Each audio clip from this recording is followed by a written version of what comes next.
Ruth. Chapter 1. Naomi widowed. It happened in the days when the judges judged that there was a famine in the land. A certain man of Bethlehem, Judah, went to live in the country of Moab, he and his wife and his 2 sons.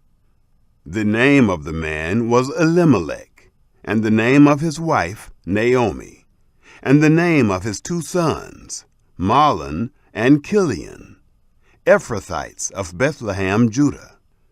They came into the country of Moab and continued there. Elimelech, Naomi's husband, died, and she was left and her 2 sons. They took them wives of the women of Moab. The name of the one was Orpah, and the name of the other Ruth. And they lived there about 10 years.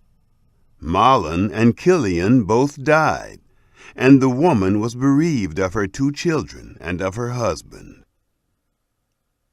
Ruth's loyalty to Naomi. Then she arose with her daughters-in-law, that she might return from the country of Moab. For she had heard in the country of Moab how that Yahweh had visited his people in giving them bread. She went forth out of the place where she was, and her 2 daughters-in-law with her, and they went on the way to return to the land of Judah. Naomi said to her 2 daughters-in-law, "Go, return each of you to her mother's house. Yahweh deal kindly with you, as you have dealt with the dead and with me. Yahweh grant you that you may find rest, each of you in the house of her husband." Then she kissed them, and they lifted up their voice and wept. They said to her, "No, but we will return with you to your people." Naomi said, "Go back, my daughters. Why do you want to go with me? Do I still have sons in my womb, that they may be your husbands? Go back, my daughters, go your way, for I am too old to have a husband. If I should say, 'I have hope,' if I should even have a husband tonight, and should also bear sons, would you then wait until they were grown? Would you then refrain from having husbands? No, my daughters, for it grieves me much for your sakes, for the hand of Yahweh has gone out against me." They lifted up their voice and wept again, and Orpah kissed her mother-in-law, but Ruth joined with her. She said, "Behold, your sister-in-law has gone back to her people and to her God. Follow your sister-in-law." Ruth said, "Don't entreat me to leave you and to return from following after you, for where you go, I will go, and where you lodge, I will lodge. Your people shall be my people, and your God, my God. Where you die, will I die, and there will I be buried. Yahweh do so to me, and more also, if anything but death part you and me." When she saw that she was steadfastly minded to go with her, she left off speaking to her. Naomi and Ruth returned to Bethlehem. So they, too, went until they came to Bethlehem. It happened, when they were come to Bethlehem, that all the city was moved about them. And the women said, "Is this Naomi?" She said to them, "Don't call me Naomi. Call me Mara, for the Almighty has dealt very bitterly with me. I went out full, and Yahweh has brought me home again, empty. Why do you call me Naomi, since Yahweh has testified against me, and the Almighty has afflicted me?" So Naomi returned, and Ruth the Moabitess, her daughter-in-law, with her, who returned out of the country of Moab, and they came to Bethlehem in the beginning of barley harvest. Chapter 2.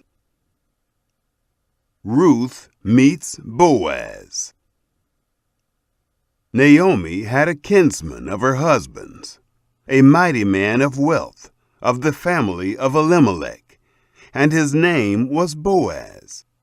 Ruth the Moabitess said to Naomi, "Let me now go to the field and glean among the ears of grain after him in whose sight I shall find favor." She said to her, "Go, my daughter." She went and came and gleaned in the field after the reapers. And she happened to come to the portion of the field belonging to Boaz, who was of the family of Elimelech. Behold, Boaz came from Bethlehem and said to the reapers, "Yahweh be with you." They answered him, "Yahweh bless you." Then Boaz said to his servant who was set over the reapers, "Whose young lady is this?" The servant who was set over the reapers answered, "It is the Moabite lady who came back with Naomi out of the country of Moab. She said, 'Please let me glean and gather after the reapers among the sheaves.' So she came, and has continued even from the morning until now, except that she stayed a little in the house." Boaz shows favor to Ruth. Then Boaz said to Ruth, "Listen, my daughter, don't go to glean in another field, and don't go from here, but stay here close to my maidens. Let your eyes be on the field that they reap, and go after them. Haven't I commanded the young men not to touch you? When you are thirsty, go to the vessels, and drink from that which the young men have drawn." Then she fell on her face, and bowed herself to the ground, and said to him, "Why have I found favor in your sight, that you should take knowledge of me, since I am a foreigner?" Boaz answered her, "It has fully been shown me, all that you have done to your mother-in-law since the death of your husband, and how you have left your father and your mother and the land of your birth, and have come to a people that you didn't know before. May Yahweh repay your work, and a full reward be given you from Yahweh, the God of Israel, under whose wings you have come to take refuge."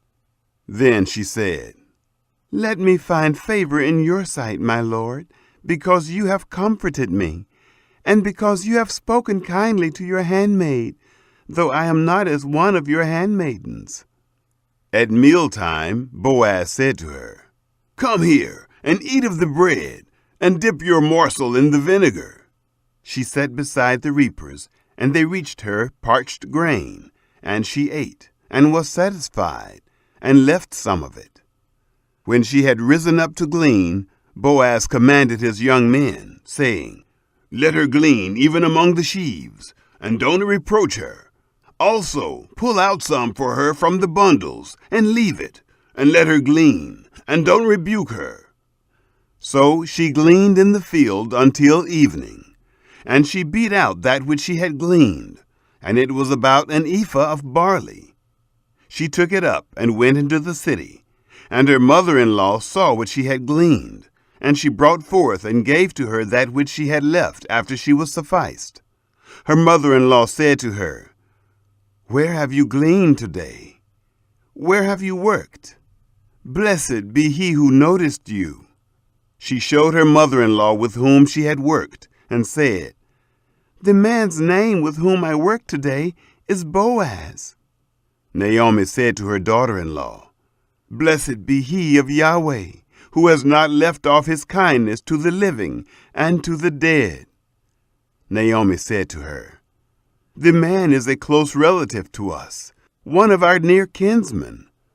Ruth the Moabitess said, "Yes, he said to me, 'You shall stay close to my young men until they have ended all my harvest.'" Naomi said to Ruth her daughter-in-law, "It is good, my daughter, that you go out with his maidens, and that they not meet you in any other field." So she stayed close to the maidens of Boaz, to glean to the end of barley harvest and of wheat harvest, and she lived with her mother-in-law. Chapter 3. Naomi instructs Ruth.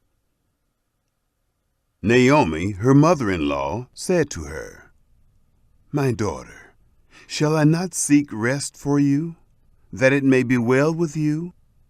Now isn't Boaz our kinsman, with whose maidens you were? Behold, he winnows barley tonight in the threshing floor. Therefore, wash yourself, anoint yourself, get dressed, and go down to the threshing floor. But don't make yourself known to the man until he has finished eating and drinking. It shall be, when he lies down, that you shall mark the place where he shall lie, and you shall go in and uncover his feet and lay down. Then he will tell you what you shall do." She said to her, "All that you say I will do." She went down to the threshing floor and did according to all that her mother-in-law told her. When Boaz had eaten and drunk, and his heart was merry, he went to lie down at the end of the heap of grain. She came softly, uncovered his feet, and laid down. Ruth claims Boaz as kinsman. It happened at midnight that the man was startled and turned himself, and behold, a woman lay at his feet. He said, "Who are you?" She answered, "I am Ruth, your handmaid. Therefore spread your skirt over your handmaid, for you are a near kinsman." He said, "Blessed are you by Yahweh, my daughter. You have shown more kindness in the latter end than at the beginning, inasmuch as you didn't follow young men, whether poor or rich. Now, my daughter, don't be afraid. I will do to you all that you say. For all the city of my people does know that you are a worthy woman. Now it is true that I am a near kinsman. However, there is a kinsman nearer than I. Stay this night, and it shall be in the morning, that if he will perform for you the part of a kinsman, well, let him do the kinsman's part. But if he will not do the part of a kinsman for you, then will I do the part of a kinsman for you, as Yahweh lives. Lie down until the morning." She lay at his feet until the morning. She rose up before one could discern another, for he said, "Let it not be known that the woman came to the threshing floor." He said, "Bring the mantle that is on you, and hold it." She held it, and he measured 6 measures of barley, and laid it on her, and he went into the city. When she came to her mother-in-law, she said, "How did it go, my daughter?" She told her all that the man had done to her. She said, "He gave me these 6 measures of barley, for he said, 'Don't go empty to your mother-in-law.'" Then she said, "Sit still, my daughter, until you know how the matter will fall, for the man will not rest until he has finished the thing this day." Chapter 4. Boaz redeems Ruth. Now Boaz went up to the gate and sat down there. Behold, the near kinsman of whom Boaz spoke came by, to whom he said, "Come over here, friend, and sit down." He turned aside and sat down. He took 10 men of the elders of the city and said, "Sit down here." They sat down. He said to the near kinsman, "Naomi, who has come back out of the country of Moab, is selling the parcel of land, which was our brother Elimelech's. I thought to disclose it to you, saying, 'Buy it before those who sit here, and before the elders of my people. If you will redeem it, redeem it. But if you will not redeem it, then tell me, that I may know. For there is no one to redeem it besides you, and I am after you.' He said, 'I will redeem it.' Then Boaz said, 'On the day you buy the field from the hand of Naomi, You must buy it also from Ruth the Moabitess, the wife of the dead, to raise up the name of the dead on his inheritance." The near kinsman said, "I can't redeem it for myself, lest I mar my own inheritance. Take my right of redemption for yourself, for I can't redeem it." Now this was the custom in former time in Israel, concerning redeeming and concerning exchanging, to confirm all things. A man took off his shoe and gave it to his neighbor, and this was the way of attestation in Israel. So the near kinsman said to Boaz, "Buy it for yourself." He took off his shoe. Boaz said to the elders and to all the people, "You are witnesses this day that I have bought all that was Elimelech's, and all that was Kilion's and Mahlon's from the hand of Naomi. Moreover, Ruth the Moabitess, the wife of Mahlon, I have purchased to be my wife, to raise up the name of the dead on his inheritance, that the name of the dead not be cut off from among his brothers, and from the gate of his place. You are witnesses this day." All the people who were in the gate and the elders said, "We are witnesses. May Yahweh make the woman who has come into your house like Rachel and like Leah, which two built the house of Israel, and treat you worthily in Ephrathah, and be famous in Bethlehem. Let your house be like the house of Perez, whom Tamar bore to Judah, of the seed which Yahweh shall give you of this young woman." Boaz marries Ruth.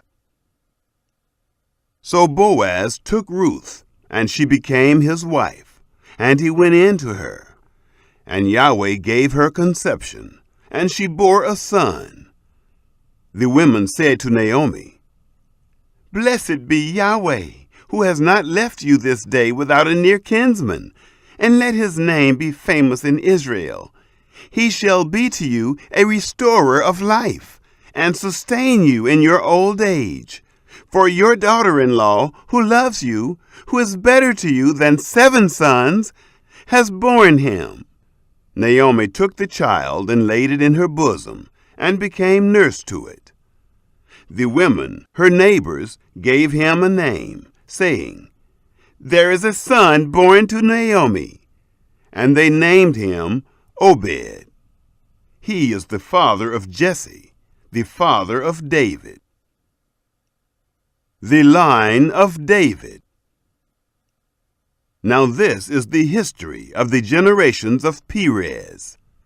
Perez became the father of Hezron, and Hezron became the father of Ram, and Ram became the father of Amminadab, and Amminadab became the father of Nahshon, and Nahshon became the father of Salmon, and Salmon became the father of Boaz, and Boaz became the father of Obed, and Obed became the father of Jesse, and Jesse became the father of David.